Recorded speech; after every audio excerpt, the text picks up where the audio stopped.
If you want to achieve anything worthwhile in life, whether it's success, wealth, health, or happiness, you must learn to master one thing: discipline. The reason most people stay stuck in the same place year after year isn't a lack of intelligence or opportunity. It's because they haven't learned to conquer their own lack of discipline. Several studies have shown that delaying procrastination is one of the most common and destructive habits that hold people back from reaching their full potential. On the surface, it seems harmless, delaying a task for a few hours or pushing something to tomorrow. But over time, these small delays add up and become a pattern of avoidance. This habit quietly chips away at confidence, self-esteem, and momentum. The moment you say, "I'll do it later," you're giving your emotions more power than your goals. You're choosing temporary comfort over long-term success. Most people don't procrastinate because they're lazy. They procrastinate because they associate the task with discomfort, uncertainty, or fear of failure. Instead of confronting those feelings, they retreat into easier activities like scrolling on their phone, watching videos, or reorganizing their workspace, anything to avoid the real work that needs to be done. What makes procrastination especially dangerous is its deceptive nature. It disguises itself as rest, as thinking time, or even as productivity in the form of doing less important tasks. You feel like you're being busy, but you're not being effective. You might clean your room, answer a few emails, or watch motivational content and convince yourself that you're preparing to take action. But preparation without execution is still procrastination. Every time you delay something important, your brain reinforces the habit. It becomes easier to avoid and harder to begin. The longer you wait, the heavier the task feels. Eventually, a simple job that could have taken 30 minutes turns into a burden that weighs on your mind for days or weeks.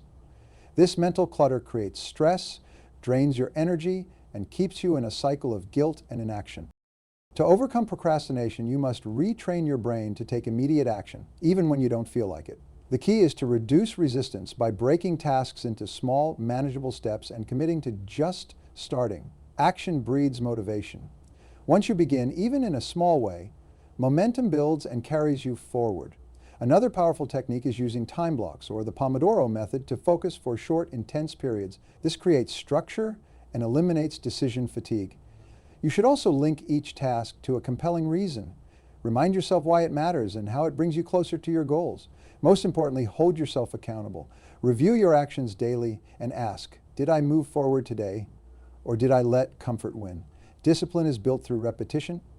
The more you act despite resistance, the less control procrastination has over you. And when you finally develop the habit of taking action quickly and consistently, you unlock the power to change your life. Lack of follow-through is a silent killer of potential and one of the clearest signs of an undisciplined life. It begins innocently. You start something with high energy, full of enthusiasm and good intentions. You set goals, make plans, maybe even announce them to others. For a few days you work with passion, but then obstacles show up. The excitement fades, the grind begins, and instead of pushing through discomfort, you quietly let the project slip away. You tell yourself you'll get back to it eventually, but eventually becomes never. The problem isn't starting, it's finishing.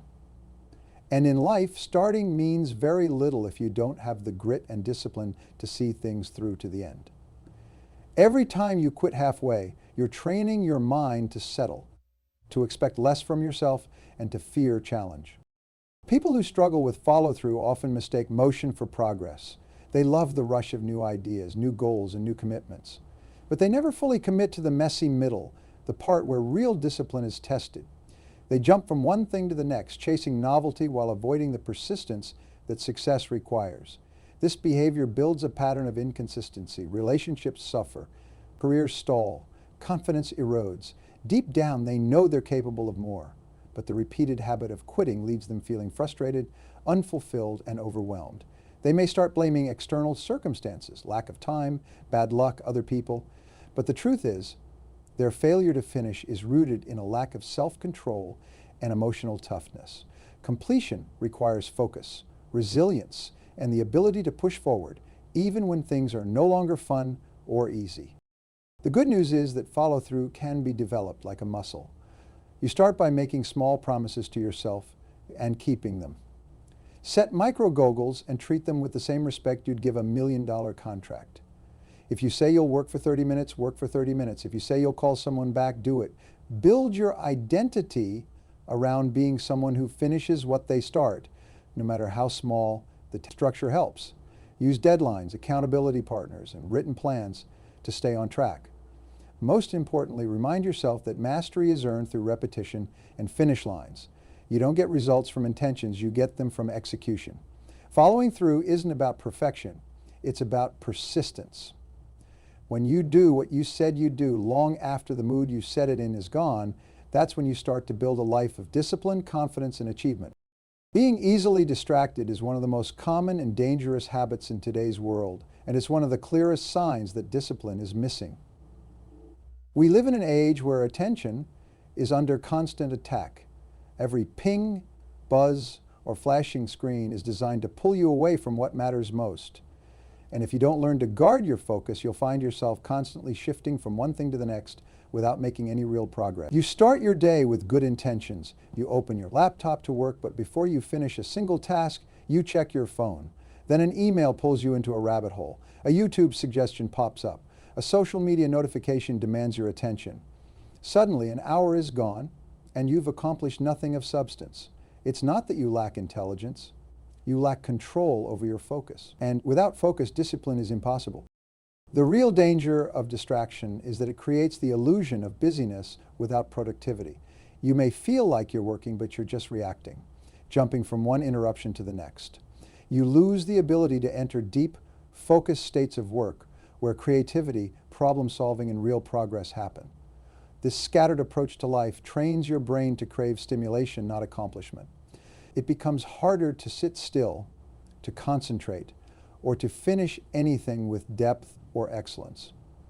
Over time, this weakens your ability to pursue long-term goals because you become addicted to instant gratification.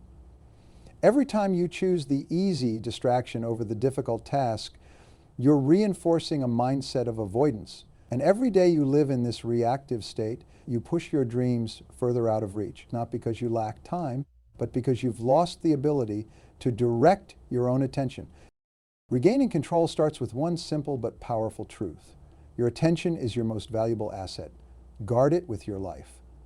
Discipline begins by creating boundaries. Turn off notifications. Set specific times to check email and social media.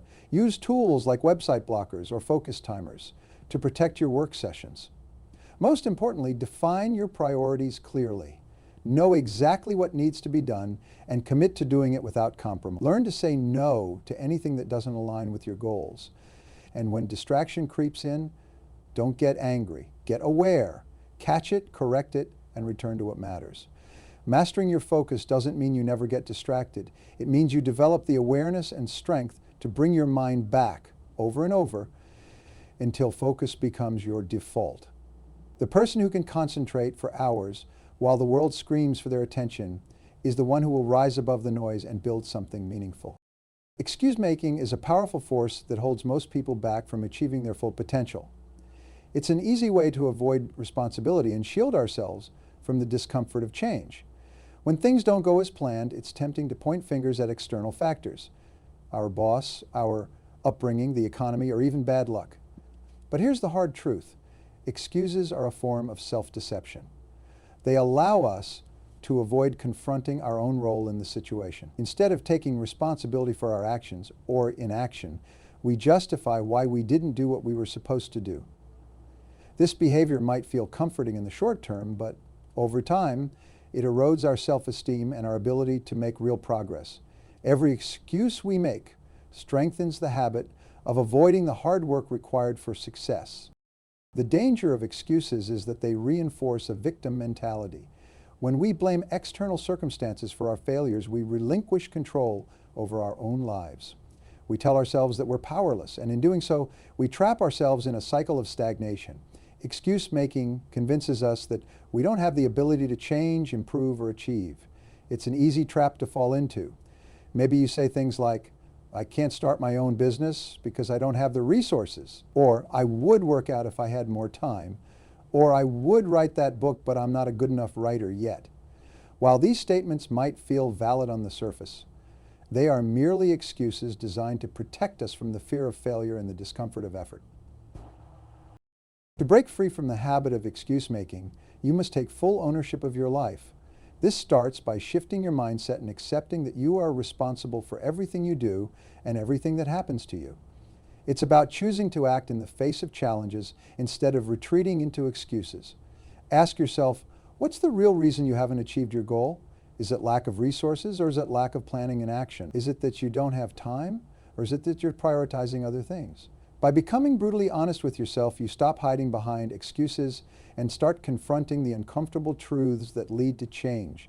When you shift your thinking from "I can't" to "How can I?", you open the door to possibility and personal growth. The key is taking consistent, small actions toward your goal every day, regardless of the obstacles. The more you refuse to make excuses, the more you will see results. Discipline isn't about perfection, it's about consistently choosing action over avoidance, no matter how difficult it seems.